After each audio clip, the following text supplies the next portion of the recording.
Ahora, el Salmo 73 es un salmo donde hay unas ideas interesantes. Este salmo presenta un antes y un después. En la primera parte del salmo, al salmista le cuesta mantener su fe al ver la prosperidad de los impíos, porque realmente cuando te estás portando bien, estás viviendo de acuerdo a la voluntad de Dios y sentís que no prosperas, pero ves a otras personas que no tienen una vida muy santa, que les va bien, entonces uno comienza a tener ciertas dudas. Dame tu palabra, Señor, quiero conocer de tu amor en todo lo que digo, oh Dios, que sea tu palabra mi voz. Gracias por acompañarnos aquí en el programa Lea la Biblia. Yo soy Timothy Archer, aquí en Texas. Y yo soy Bruno Valle desde Managua, Nicaragua. Gracias por estar con nosotros esta semana. Nosotros hoy en día en el mundo actual vemos que las personas que tienen dinero suelen tener más poder, más influencia, más control sobre las sociedades. El dinero abre muchas puertas hoy en día y también era así en la antigüedad. Vemos en la Biblia muchas enseñanzas acerca de lo engañoso que son las riquezas. Hoy vamos a examinar 3 salmos que hablan de ese punto. Vamos a ver el Salmo 37, Salmo 49 y el Salmo 73.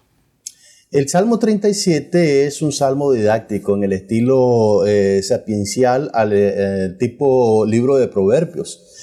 Fue escrito en un formato acróstico donde línea por medio empieza con la siguiente letra del alfabeto hebreo. Y este salmo contiene consejos de un hombre anciano para una persona más joven, enseñando la importancia de confiar en Dios, aun cuando personas ricas y malvadas controlan el país y oprimen a los pobres. Entonces, esencialmente, esto sería el contenido de este salmo. Claro. Y por tener este formato acróstico y también este estilo proverbial, por ahí nos cuesta encontrar la estructura, pero en general podemos hablar de 4 secciones. Primeramente, del versículo 1 al 11, el salmista está aconsejando al joven que confíe en el Señor, aun cuando predomina la injusticia. Y luego en la segunda sección, de versículos 12 a 20, el autor expresa su confianza en que Dios castigará a los malos en el debido tiempo. En la tercera sección, de 21 a 31, afirma que los justos serán premiados por su fidelidad. Y en la última sección, del 32 al 40, presenta un contraste entre los buenos y los malos. Y bueno, en este salmo encontramos varios versículos que son muy famosos, que los cristianos repetimos en diferentes ocasiones. Por ejemplo, el versículo 4, deleítate en el Señor y Él te concederá los deseos de tu corazón. Incluso yo construí un sermón basado en ese versículo. La idea de deleitarse en el Señor implica obediencia y piedad, una dedicación a la ley de Dios y sus ordenanzas. Este es un tema común en la literatura sapiencial. La idea de que la persona recta recibirá las bendiciones de Dios sin duda alguna está presente básicamente en el Antiguo Testamento y ahora lo vemos en este versículo tan hermoso. Sí. Y otro texto famoso es el versículo 25, donde dice, he sido joven y ahora soy viejo, pero nunca he visto justos en la miseria ni que sus hijos mendiguen pan. Y esto nos ilustra algo común en la literatura sapiencial, donde se expresan ideas generales como verdades absolutas, porque nosotros sabemos que los justos sí a veces pasan hambre y tenemos que sacar el principio de ahí, que la vida recta suele ser una vida más segura y a lo largo, pensando en la vida eterna, tiene plena seguridad. Sí, me gusta mucho esa idea. En realidad, los justos también pasamos dificultades, pero sí, ser justo es más seguro que no serlo. Amén. Eso me gustó muchísimo. Y bueno, el Salmo 49, este salmo fue compuesto para cantarse con una arpa o una lira.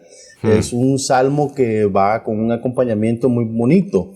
Era común en la antigüedad usar instrumentos mientras uno exponía una enseñanza. Aquí tenemos a un hombre sabio que enseña sobre lo corto que es la vida y lo inseguras que son las riquezas. Después de una introducción del versículo 1 al 4, el autor de este salmo expone su enseñanza en dos secciones que vamos a describir ahora mismo. Versículos 5 al 12 y versículos 13 al 20. Versículos 12 al 20 presentan un argumento central. No sé si quisieras ayudarme leyendo esa parte, por favor. Sí, porque versículo 12 y versículo 20 son iguales. Los dos dicen, Sí. a pesar de sus riquezas no perduran los mortales, al igual que las bestias perecen. Wow. Aparte de esta enseñanza central, tenemos otro texto conocido en el versículo 15 que dice, pero Dios me rescatará de las garras del sepulcro y con él me llevará. Qué cosa más Qué hermosa, lindo. ¿verdad? Sí, la verdad, la verdad. Y acá algo interesante. Tenemos evidencia de que algunas personas en los tiempos antiguos gozaban de esperanza en cuanto a la vida después de la muerte. Tal Así vez mismo. no hayan entendido la resurrección como nosotros, porque Jesucristo trajo ese conocimiento, pero Así es. sabían que Dios llevará a los suyos y la gente malvada muere sin esperanza porque no pueden llevar sus riquezas, pero la gente que confía en Dios gozará de la riqueza de la vida eterna. Ahora, el Salmo 73 es un salmo donde hay unas ideas interesantes. Este salmo presenta un antes y un después. En la primera parte del salmo, al salmista le cuesta mantener su fe al ver la prosperidad de los impíos, porque realmente cuando te estás portando bien, estás viviendo de acuerdo a la voluntad de Dios y sentís que no prosperas, pero ves a otras personas que no tienen una vida muy santa, que les va bien, entonces uno comienza a tener ciertas dudas. Claro. Esta sección del versículo 1 al 14 describe la buena vida de los ricos e impíos y la impunidad de ellos. El autor expresa su crisis de fe en los versículos 2 y 3 y hay unas ideas interesantes en esos versículos. Yo estuve a punto de caer y poco me faltó para que resbalara. Y yo creo que esa crisis la pasamos casi todos, pues, en el cristianismo cuando tenemos fe. Sentí envidia de los arrogantes al ver la prosperidad de esos malvados. Esto describe la arrogancia y soberbia de los ricos y habla del éxito y la prosperidad que obtienen. Lo resumen en el versículo 12 que me gustaría que lo comentaras. Sí, donde dice, así son los impíos, sin afanarse, aumentan sus riquezas. Aunque a veces no queremos admitirlo, ¿no? Pero muchos hemos sentido eso de que la gente que no sigue a Dios vive sin problemas. Y este autor dice de sí mismo en versículos 13 y 14, dice, en verdad, ¿de qué me sirve mantener mi corazón limpio y mis manos lavadas en la inocencia, si todo el día me golpean y de mañana me castigan? Muchos hemos pasado por tales momentos cuando vemos que a pesar de llevar una vida piadosa, pasamos por situaciones difíciles y tiempo de prueba. Y para el autor había una solución necesaria que tenía que ir a la casa de Dios para resolver esa crisis. En la segunda sección, versículos 14 a 28, nos cuenta lo que aprendió. ¿Quieres leer un poco, comenzando en el 16? Ok, muy bien. Cuando traté de comprender todo esto, me resultó una carga insoportable, hasta que entré en el santuario de Dios. Ahí comprendí cuál será el destino de los malvados. En verdad, los ha puesto en terreno resbaladizo y los empuja hacia su propia destrucción. En un instante serán destruidos, totalmente consumidos por el terror.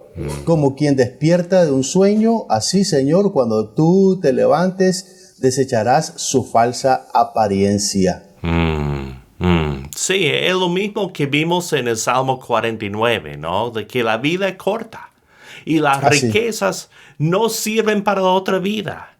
Y en cambio, el salmista dice de sí mismo, comenzando en el 24, me guías con tu consejo y más tarde me acogerás en gloria. ¿A quién tengo en el cielo sino a ti? Si estoy contigo ya nada quiero en la tierra. Podrán desfallecer mi cuerpo y mi espíritu, pero Dios fortalece mi corazón. Él es mi herencia eterna. Amén. Sí, definitivamente cuando nos deleitamos en el Señor, realmente no necesitamos más que su presencia. Algunas veces Claro. pues nos sentimos frustrados al ver la prosperidad de algunas personas, pero y es natural, el salmista está expresando sentimientos que son humanos.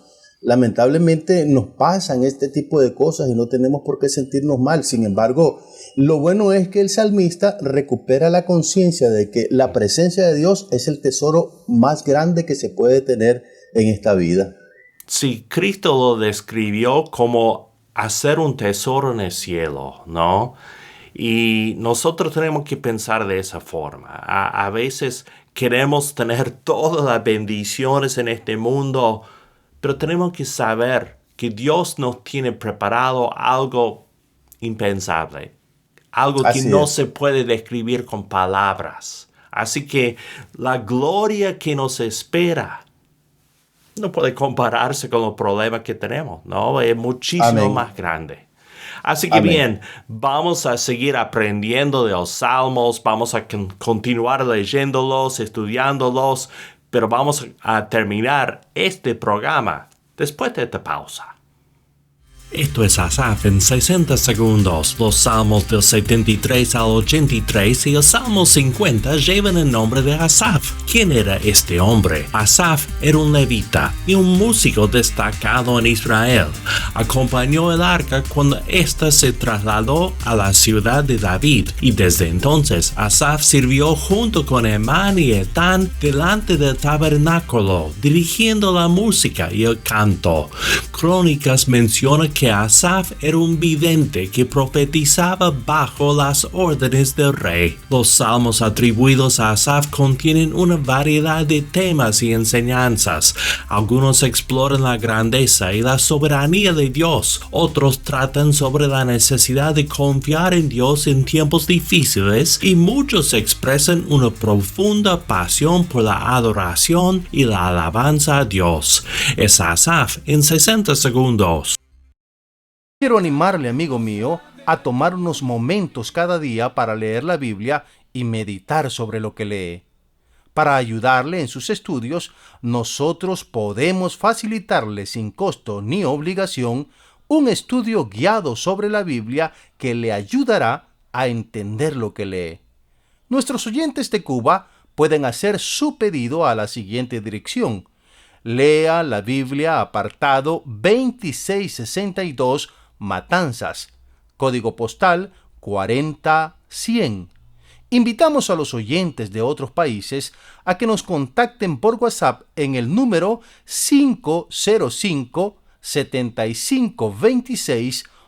505-7526-8121 o por correo electrónico radio@lealabiblia.com. También puede buscarnos en Facebook en Lea la Biblia Radio. Yo soy Bruno Valle.